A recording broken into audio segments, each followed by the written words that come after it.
যে মামলাটা সাবমিট করেছে কেরানীগঞ্জ আদালতে, ওইখানে রবিউল্লাহ তালুকদার হারলে পরে উনি আপিল করে আপিল আদালতে ওনারা জিতে। আচ্ছা, অর্থাৎ 3 তালুকদারের বাপ রবিউল্লাহ তালুকদার জিতলে আবার ওই হারা গিয়ে আপিল করে হাইকোর্টে, সেখানে তারা হারে। আচ্ছা, হারার পর ওরা আবার লিভ টু আপিল করে, সেখানেও তারা হারার পরে এটা রায়টা বের হয়েছে যে উনি যে দেখাচ্ছে 13 সাল।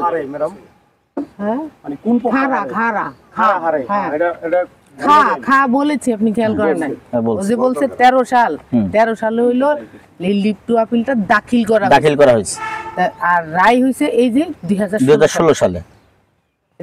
আমি ওই যে 13 সাল আপিল করছি। আর একটু শিখেন না, সমস্যা কি? শিখেন, আপনারা তো শিখাইবেন না। কোয়ার সময় তো ভুল কইছে। আমি তো উকিল না, আমি তো আপনাদের। আচ্ছা, তর্কে না যাই রে ভাই ম্যাডাম। এই যে এই 13 হলো আপনি লিভ টু আপিলটা দাখিল হয়েছে, আর এই যে এখানে লেখা আছে ডেট অফ হিয়ারিং 2016, ঠিক আছে?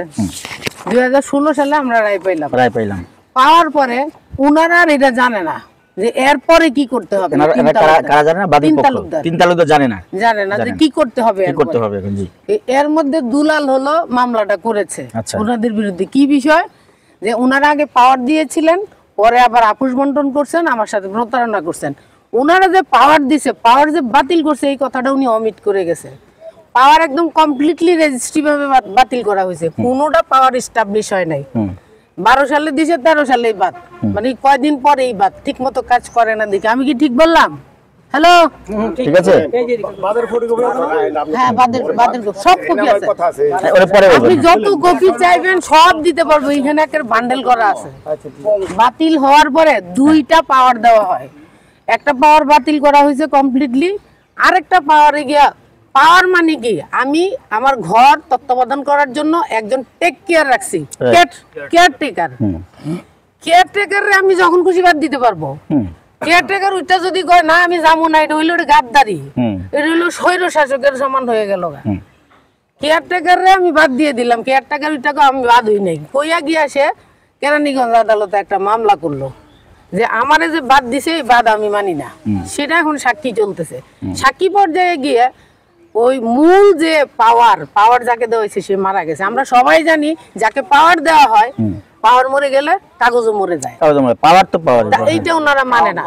আগে যদি দেয়া থাকে এই সময় তো বাদই দিছে, বাদ দেওয়ার পরে গিয়া মামলা করছে।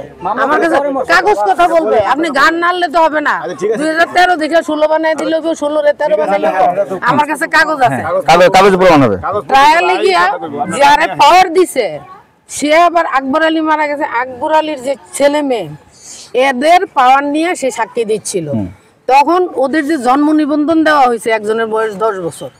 তো কোর্টকে বললাম 10 বছরের নাবালিকা কি পাওয়ার দিতে পারে না। তো এগো থুক্কা ভুলে গেছে, এটা কি লুডু খেলা, এটা কি হাডুডু খেলা, থুক্কা ভুলে গেছে গা। এখন কোর্ট মূল বাদীদেরকে, আকবর আলীর ছেলে মেয়েদেরকে কল করেছে, আজ পর্যন্ত আনতে পারে না, সেও এখন যায় না। ওই এটা হলো সেই 2টা পাওয়ার দেওয়া হয়েছিল, দুটোটা পাওয়ারই বাতিল। কবে করা হয়েছে? সেই 12-13 সালেই বাদ দুটোটা। আর এইটা রায় হয়েছে 2016 সালে। ওদের কি কোনো সার্টিফিকেট কপি আছে যে বাতিল করছে এটা? হ্যাঁ, সব আছে এখানে, বান্ডেল করা আছে। আমি সব বুঝাই একটা করে দেব। ঠিক আছে, বলেন। ডকুমেন্ট কথা বলবে। আর দ্বিতীয় কথা হলো, কি যেন বলতেছিলাম, এই যে পাওয়ারটা নিয়ে 2টা পাওয়ার বাতিল হলো। আর মামলা চলাতক অবস্থায় ওনারা যে বন্টন নামা করলো কত সালে? বন্টন 14 সালে। মামলা চলাতক অবস্থায়, যেটা লিভ টু আপিল 13 সালে চলমান, ওই অবস্থায় বাহিরে যত কিছুই হোক না কেন তার রেজাল্ট কিন্তু রায়ের উপর নির্ভরশীল। এটা ওনারাও জানে, আমরাও জানি। কিন্তু ওনারা আপোষ বন্টন নামা জোরপূর্বক রীতিমতো ভয়ভীতি দেখাইয়া করেছে।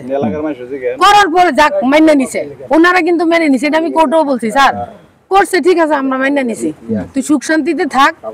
উনি আবার করলো কি, কারো কুবুদ্ধিতে ওই আগে পাওয়ার দিছস কে, দিল মামলা করে একটা 19 সালে। ফোনটা রাখেন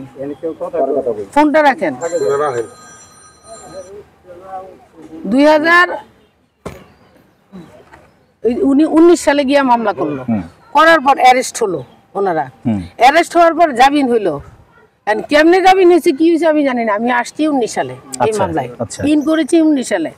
আসার পরে এই কাগজ নিয়ে গেলাম হাইকোর্টে, হুম যে স্যার আমার জমি আমার সবকিছু মামলা চলাতক অবস্থায় আপোষ করছে, পাওয়ার দিছে, পাওয়ার বাতিল করে দিছে, আমি কি লিগে অ্যারেস্ট হবো, আমি কি লিগে জেল খাটবো। তখন জজ সাহেব বলছে যে জেল তো খাটবে অপরপক্ষ, এরা কেন খাটবে, এরা তো জমির মূল মালিক, এরা তো রায় পায় নাই কোনো আদালতে।